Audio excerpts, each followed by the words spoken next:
Bonjour à tous. Lors de ma dernière commande dans la boutique Brico & Scrap, se trouvait dans mon colis la dernière résine de la marque Stamperia qui s'appelle Quick Resin. Et comme promis, je vais dédier cette vidéo à ce produit. J'avais évoqué de façon très succincte le contenu du mode d'emploi, mais cette fois-ci je vais rentrer dans les détails. Alors, je commence par ouvrir la boîte. À l'intérieur, nous avons un gobelet gradué jusqu'à 250 ml, une paire de gants, le mode d'emploi, le premier composant, une spatule et le deuxième composant. Tous les deux sont d'une contenance de 150 ml, puisque pour cette résine, le ratio est identique, c'est-à-dire qu'il en faudra autant de celui-ci que de celui-ci. Le fait que cette résine soit de ratio 1 pour 1, eh bien, je trouve que c'est déjà un point positif, car cela évite non seulement de sortir toute une panoplie de matériel, comme une balance de précision, plusieurs gobelets et j'en passe, et étant donné qu'à l'intérieur de ce kit se trouve un gobelet gradué, il y aura simplement à verser la quantité désirée des deux composants à l'intérieur. Je vais commencer par lire le mode d'emploi en détail. Comme je vous l'avais déjà stipulé lors de la vidéo précédente, ce mode d'emploi est rédigé en plusieurs langues, y compris le français, ce qui est un deuxième point positif, dans lequel il est listé le matériel présent dans le kit, donc à savoir les deux pots de composants avec leur quantité, une paire de gants jetables, un bâton pour mélanger et un gobelet gradué. Dans ce mode d'emploi, il commence par nous donner les instructions, à savoir que premièrement, avant toute chose, il faut préparer la zone de travail. Comme il s'agit d'une résine époxy, il est précisé qu'il faut travailler dans un endroit aéré et ventilé, qu'il faut que la surface de travail soit bien horizontale et protégée d'une feuille plastique. Il est écrit aussi, et chose importante, qu'il faut porter des gants de protection tout au long du processus, je suppose pour éviter avant tout des réactions allergiques au produit. Ensuite, concernant les mesures et le mélange, il est écrit qu'il faut remuer soigneusement le composant B avant de l'ajouter au composant A. C'est-à-dire celui-ci devra être remué avant d'être ajouté à celui-ci. Il reprécise à nouveau le ratio, c'est-à-dire une quantité de celui-ci pour une quantité identique de celui-ci, qu'il est recommandé d'utiliser la spatule en bois pour mélanger les deux composants et de le faire lentement, environ 2 minutes, jusqu'à obtenir une masse homogène. Et il est précisé aussi, et ce qui est évident, qu'un mélange incorrect peut entraîner un durcissement incomplet. Donc c'est-à-dire que si les dosages ne sont pas bons et si les deux composants ne sont pas bien mélangés, effectivement la catalyse ne va pas prendre ou alors pas complètement partout. Ensuite, en numéro 3, cela concerne le versement du produit dans les moules. Il est écrit qu'avant toute chose, il faut nettoyer le moule avec de l'alcool avant l'utilisation, qu'il faut verser lentement la résine mélangée dans les moules. Il est précisé aussi, et ça c'est une bonne chose, que les moules en silicone et les soft moules de Stamperia sont compatibles avec la Quick Resin. Alors je vais vous montrer de quel moule il s'agit. Pour les moules en silicone, il s'agit de ce genre de moule, que je montre très régulièrement dans mes hauls. Et concernant les soft moules, ce sont les moules que j'appelle les moules thermoformés, qui sont en matière plastique.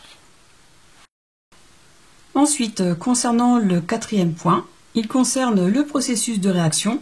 Il est écrit qu'une fois mélangée, la résine commencera à durcir en produisant de la chaleur pendant sa prise. C'est ce qu'on appelle plus communément la catalyse. Il est écrit aussi que plus la couche de résine est épaisse, plus elle produira de chaleur. La température de la résine peut atteindre entre 70 et 80 degrés et dans le récipient entre 90 et 110 degrés. Et que la durée de vie en pot, donc c'est-à-dire le mélange dans le gobelet, peut être utilisable jusqu'à 15 à 20 minutes à une température de 25 degrés. Le cinquième point, le durcissement et le séchage. Il est écrit qu'il faut laisser durcir la résine à température ambiante, que la résine durcie peut généralement être retirée des moules en 1 à 2 heures. Il est aussi écrit que les couches fines de moins d'1 cm peuvent rester flexibles pour le modelage, ce qui est vraiment très pratique lorsque l'on veut appliquer un moulage sur un support arrondi, par exemple, comme un bocal, un flacon ou une bouteille. Et enfin, il est écrit que cette résine atteint une dureté significative en 24 heures et atteint sa dureté complète après 3 jours. Ensuite, il est écrit que le mélange de résine peut être coloré avant de durcir en utilisant des pigments ou colorants compatibles, avec un ratio de 1 ou 2 ml de colorant pour 100 ml de résine. et que le mélange de résine peut être coloré avant le durcissement en utilisant des pigments ou colorants compatibles. Et enfin, le 7e point qui concerne le nettoyage des outils. Il est précisé qu'il faut retirer la résine non durcie des surfaces à l'aide d'alcool et qu'il faut nettoyer immédiatement les outils de mélange avec de l'alcool et du papier absorbant pour éviter les résidus. Donc voilà pour les points essentiels quant à l'utilisation de cette résine. Et à présent, je vais passer à la démonstration. Pour ce test, je vais utiliser ce moule en silicone de la dernière collection sortie de la marque Stamperia qui s'appelle Master of Magic, dont voici la référence. Et de toute façon, comme d'habitude, dans la description de la vidéo, je vous mets tous les liens des articles que j'utilise ici. Et comme il est écrit dans le mode d'emploi, je vais nettoyer l'intérieur du moule avec de l'alcool.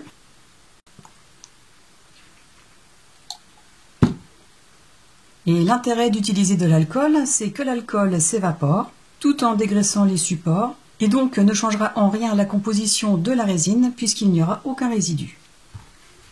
Je nettoie l'intérieur en faisant en sorte, même si c'est un peu compliqué, de passer dans tous les recoins.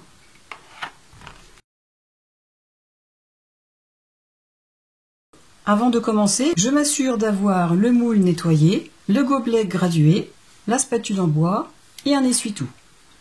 Concernant le petit projet que je vais réaliser avec ces moulages, je ne vais avoir besoin que de cette partie de porte. Et l'avantage de ce moule, c'est que comme il est en plusieurs profondeurs, je ne vais pas être obligée de mouler la porte en entier pour le récupérer. Et étant donné que je ne connais pas du tout quelle quantité mettre de résine pour obtenir cette partie de moulage ainsi que ces deux-là, et étant donné qu'il est aussi possible de réaliser un moulage en superposant plusieurs couches de résine, je vais commencer par mettre une quantité de 60 ml de ce composant et à ratio égal 60 ml de celui-ci. Donc je commence par le A. Et donc je vais découvrir en même temps que vous parce que je n'ai pas encore ouvert les pots. Il y a une opercule de protection. Ah, c'est l'intérieur du bouchon, enfin du couvercle. Il y a une autre protection aluminium qui est collée au pot. Alors je vais l'ouvrir hors caméra. Cette opercule en aluminium est très fragile, mais elle se retire vraiment très bien. Ensuite, à l'ouverture du produit, il n'y a pas d'odeur désagréable qui s'en dégage. Et donc, vous n'allez pas le voir parce que je ne peux pas filmer sur le côté, mais je vais en verser 60 ml au niveau de ce trait.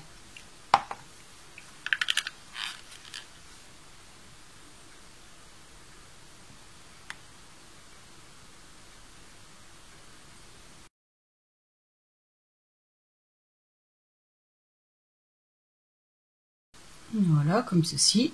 Je récupère le maximum avant que ça ne dégouline sur le pot.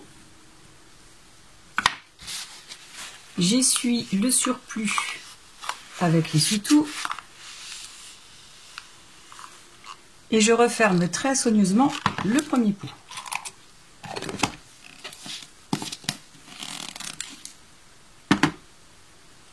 Ensuite, je veux ouvrir le pot de composant B, qui à mon avis va être conditionné de la même façon que le premier. Voilà. Donc, je remets cette partie cartonnée à l'intérieur du couvercle et je vais retirer l'opercule. Encore une fois, l'ouverture s'est fait très facilement. Il y a la protection plastique ici. Et alors là, vous constatez que contrairement à toutes les résines époxy que vous avez peut-être déjà pu utiliser ou voir, cette fois-ci, le composant n'est pas transparent, mais il est blanc. Et il semble un peu plus pâteux que les autres. Comme pour le premier pot, aucune odeur très forte désagréable. Donc franchement, déjà pour moi, c'est encore un très bon point.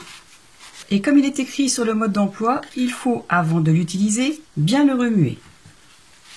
Et vous voyez, la consistance n'a rien à voir du tout avec un composant habituel de résine époxy. Là, on a vraiment affaire à une sorte de pâte. Alors, je vais retirer ça. Donc, je le remue bien. pour que l'ensemble soit bien homogène.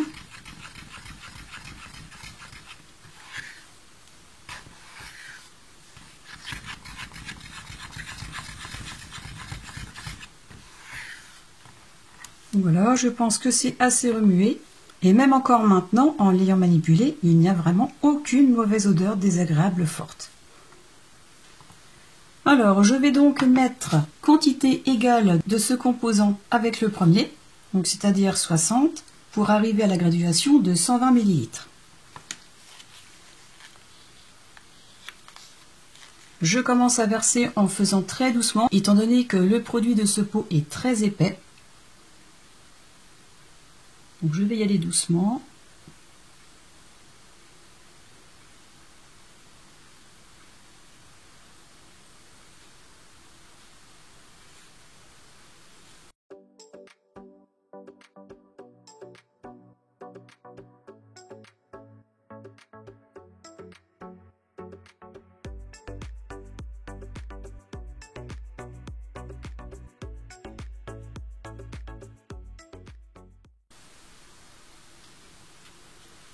Comme ceci.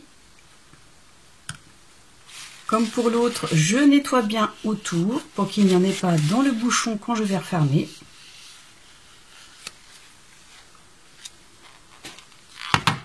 Je referme bien le pot et je commence à bien mélanger les deux composants.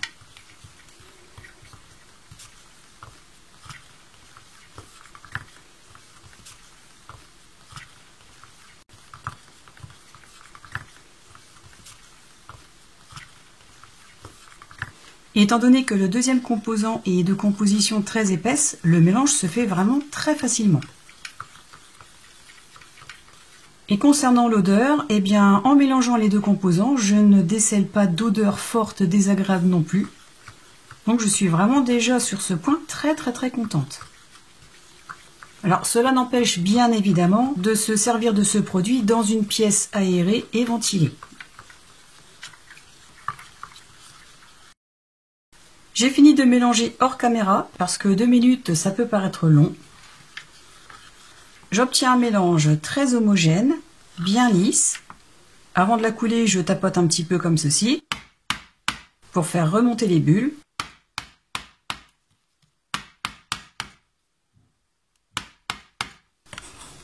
Voilà.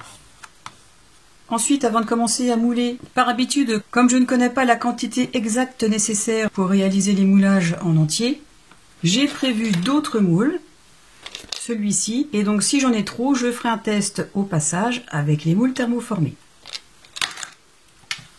Alors, je commence par faire l'intérieur de celui-ci.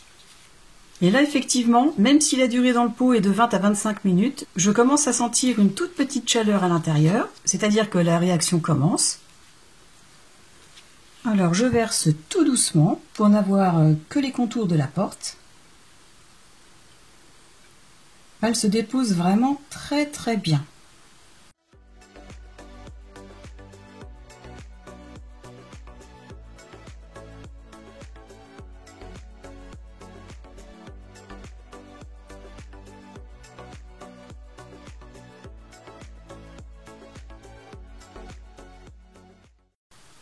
Je fais en sorte qu'elle ne déborde pas par rapport à la partie que je souhaite mouler. Voilà, s'il y en a un peu là, ce n'est pas grave. Donc encore une fois, effectivement là, une légère odeur se dégage, mais rien de désagréable et rien d'excessif. Alors je vais faire cela.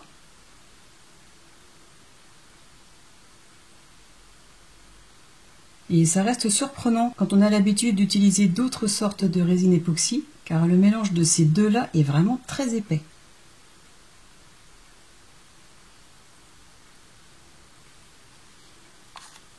Voilà, je file le deuxième.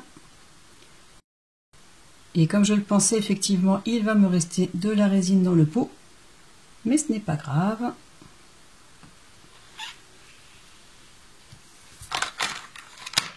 Je vais faire ce moulage-là, celui-ci,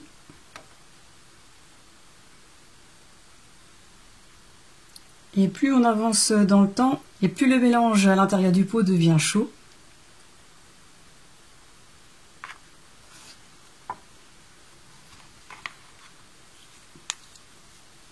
Je vais faire le petit à l'intérieur.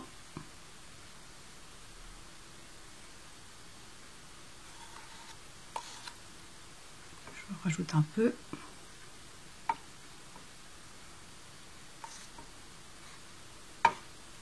Voilà. Et comme il me reste encore un peu, je vais faire les rosaces.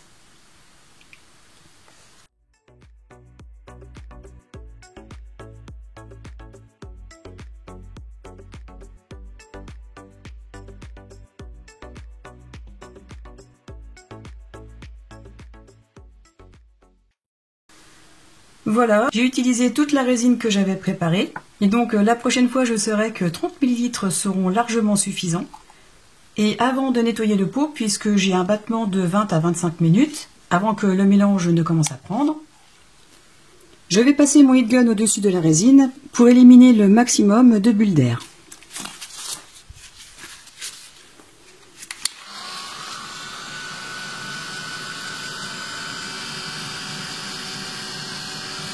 Alors sur le moule en silicone, il n'y a pas de problème. Par contre, sur le moule en plastique thermoformé, il ne faudra pas trop approcher le heat gun pour ne pas faire fondre le moule. Donc, je ne sais pas si vous voyez, mais avec la chaleur, certaines bulles éclatent.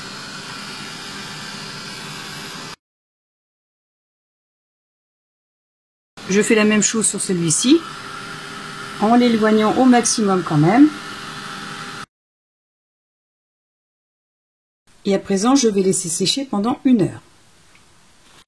Pour jouer la sécurité, j'ai laissé s'écouler 2 heures. Après avoir utilisé toute la résine, je n'ai pas traîné pour nettoyer le gobelet avec de l'alcool comme il est préconisé sur le mode d'emploi, et vous voyez que je l'ai très bien récupéré sans problème.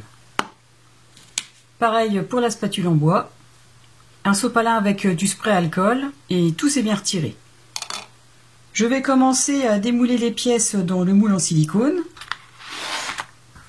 Je vais commencer par la petite fenêtre. Alors voilà, ça se retire très bien, ça n'adhère pas au bord. Et effectivement, la résine est sèche, mais reste quelque peu flexible, en tout cas pour cette fenêtre qui est quand même relativement épaisse. Vous voyez? Et elle ne casse pas. Donc c'est un bon point. Le moulage fait quelques bulles parce que je n'ai pas pensé à taper un peu le moule pour les faire remonter un peu plus. Mais bon, ce n'est pas grave, c'est tout de même largement utilisable. Je continue avec les rosaces. Encore une fois, tout se décolle vraiment très bien.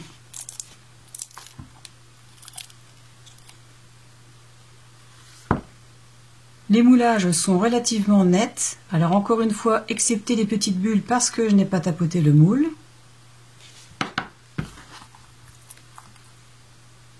Celle-ci est très jolie aussi. Je vais démouler ces 2 pièces.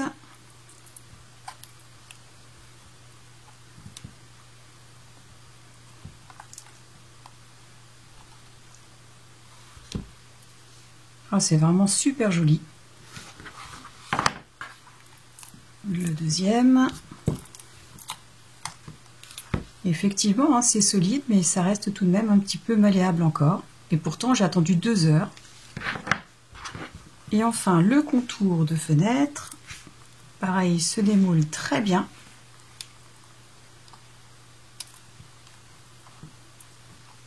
On sent tout de suite qu'il est très solide, même si je vous avoue que j'avais peur de l'abîmer.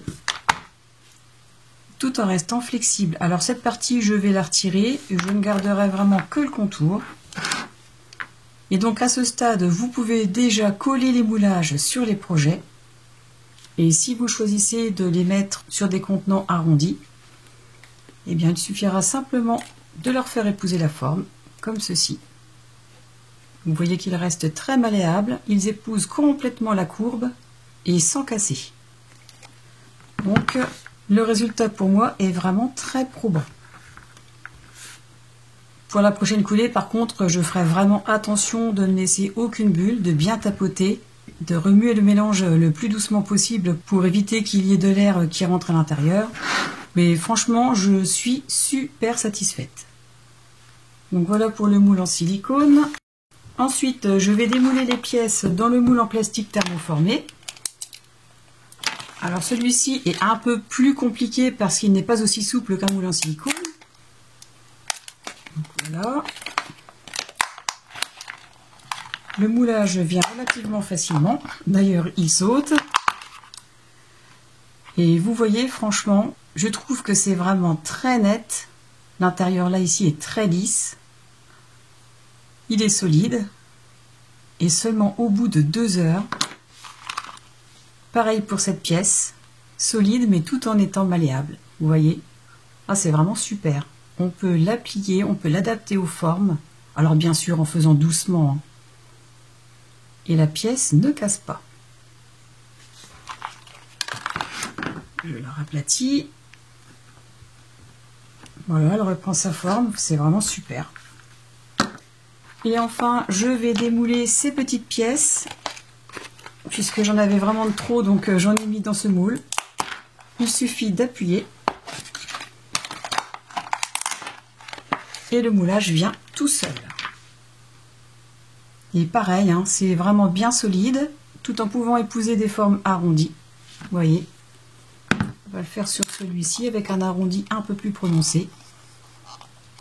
Il suffit d'appuyer, ça n'abîme pas du tout le moulage et ça épouse les formes incurvées. Je vais vous montrer certains moulages d'un peu plus près. Non, je vais commencer par celui-ci.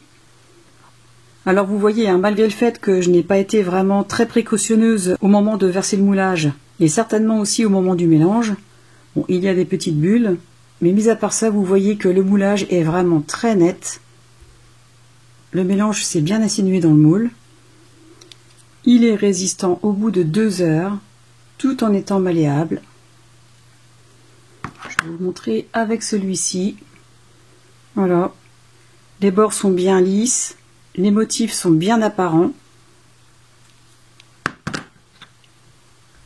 Pareil pour la rosace. On voit bien tous les petits détails.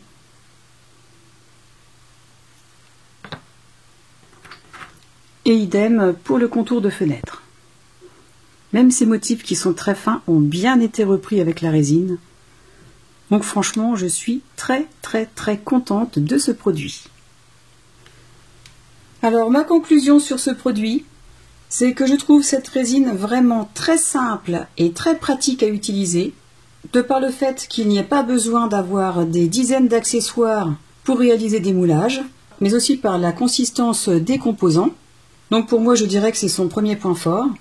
Le deuxième point fort et non négligeable, c'est qu'elle ne dégage aucune forte odeur désagréable de produits chimiques, que ce soit autant pour chaque composant que lors du mélange et après le mélange. Et pour moi, c'est vraiment très agréable de travailler comme ceci. Et enfin, le troisième avantage de cette résine, c'est qu'au bout de 2 heures seulement, les moulages sont durcis, solides, tout en restant souples pour être adaptés sur toutes sortes de supports. Alors après, il y a un point sur lequel il faudrait être très minutieux pour éviter les petites bulles disgracieuses dans les moulages. C'est vraiment de faire attention lors du mélange des 2 composants, mais aussi lorsqu'il est question de remuer le composant B avant de l'utiliser. Il faudra que vous fassiez attention de remuer très lentement afin d'éviter qu'il y ait de l'air qui s'insinue à l'intérieur des composants et que vous retrouverez dans les moulages. Et en même temps, même s'il y a des bulles qui apparaissent dans vos moulages malgré toutes les précautions, franchement, pour moi, ce n'est pas quelque chose de dérangeant parce que les moulages restent quand même très nets et largement utilisables. Puisque de toute façon, ils seront recouverts de gesso, de peinture, de cire, ils seront placés dans des compositions avec des éléments décoratifs qui les couvriront. Donc même s'il y a des petites bulles qui apparaissent sur les moulages, franchement, ce n'est pas dérangeant du tout. Ah oui, et j'ai failli aussi oublier, l'autre avantage de cette résine, c'est que non seulement elle est appropriée pour les moules en silicone, comme toute résine, même celle à catalyse qui génère de la chaleur, elle est aussi utilisable avec les moules en plastique thermoformé, chose qui n'est pas forcément le cas avec toutes les autres résines à catalyse, puisque parfois la catalyse est tellement forte que le moule ne le supporte pas et certaines parties fondent et donc la résine coule à travers. Mais en ce qui concerne cette résine, le problème ne se pose pas. Donc pour résumer, je suis vraiment très satisfaite de cette résine et que même si son prix peut paraître un peu élevé, eh bien par rapport à tous les avantages qu'elle offre, je trouve que c'est un bon investissement. Si vous avez des questions ou si simplement vous aussi vous avez essayé cette résine et que vous voulez me donner votre avis, n'hésitez pas. Je me ferai un plaisir de vous répondre ou d'en parler avec vous. Comme d'habitude, si vous avez aimé cette vidéo, pensez à cliquer sur le pouce vers le haut, à vous abonner à ma chaîne pour ceux qui ne l'ont pas encore fait et à la partager pour me soutenir. En attendant la prochaine vidéo, je vous souhaite à tous de passer une excellente journée et je vous dis à très bientôt. Au revoir!